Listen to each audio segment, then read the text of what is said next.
Praise the lord. ఈరోజు దేవుడు బలపరిచే వాక్యం హబక్కు గ్రంథము 3వ అధ్యాయం 18వ వచనం. నేను యెహోవా యందు ఆనందించెదను, నా రక్షణకర్త అయిన నా దేవుని యందు నేను సంతోషించెదను. అవునండి, దేవుడి సమయమందు తన చక్కని వాక్కు ద్వారా మనందరితో మాట్లాడుచున్న మాట. మనం యెహోవా యందే ఆనందించేవారిగా ఉండాలి.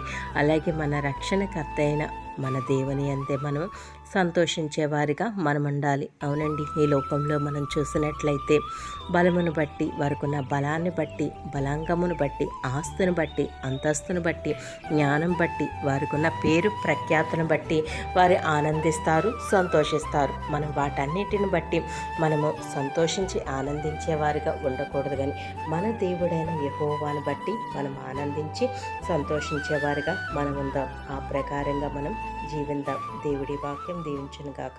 ఆమేన్.